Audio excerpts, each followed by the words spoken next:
Okay, so I'm going to talk to you in this video about the importance of rest and recovery in triathlon training. And it's one thing everyone pays lip service to, but we find it's something that probably is even harder for athletes to do than to follow a structured training plan, is to follow the rest days and to follow the recovery days. And that's understandable because we're all highly driven, highly motivated people. We really want results. We really want to race well. And it's really, really easy to get drawn into the mindset that unless I'm training, I'm not improving. So something that we push within the team really hard is this idea that within each week, we've got rest and recovery sessions planned because you simply can't train hard every day. Some of those sessions have to be easy in order that your body can make the adaptations and the improvements in fitness are going to happen while you're resting and while you're recovering.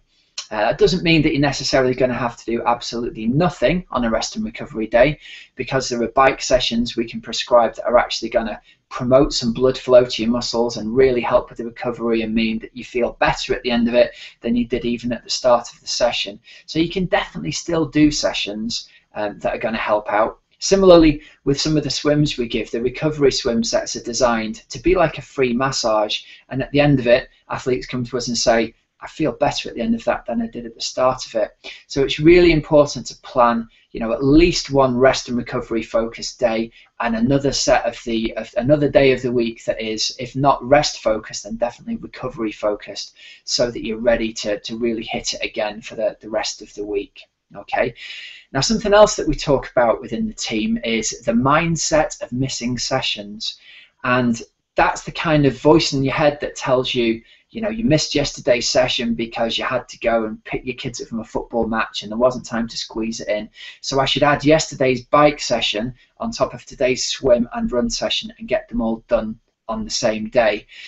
And again, what we found is that just doesn't work. If you're trying to squeeze more in, there just isn't more to give, and you end up making yourself really, really tired, having a knock-on effect onto the rest of the week, and just not getting the training benefits from that than you would otherwise. So that's where our Facebook group really comes into play. We can discuss with the athletes when they come on and say, I'm really frustrated and I missed yesterday's session. What am I going to do? They always come in with the attitude that they can squeeze something in somewhere and, add that hard bike session in instead of the easy recovery session on the bike on a Friday, for example.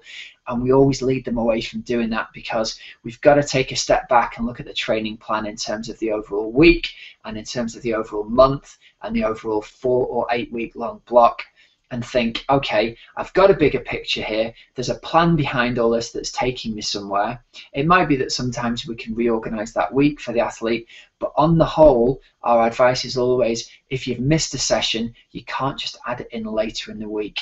And that's really where we think we add value in terms of talking to our athletes within our private Facebook group. It just stops people doing stupid things, essentially. Stops them doing things that are going to hurt themselves. So if that sounds like you, if you've ended up ill or overtrained or injured a lot because you're trying to cram too many sessions in, it might be that you'd benefit from a little bit of guidance like that. So if you're interested in finding out more, click the link at the bottom of the video and come over to our website and have a read about how we might be able to help you out. Regardless of that, I hope this video has given you something to think about, and I hope it helps you in your triathlon goals for next year. Cheers.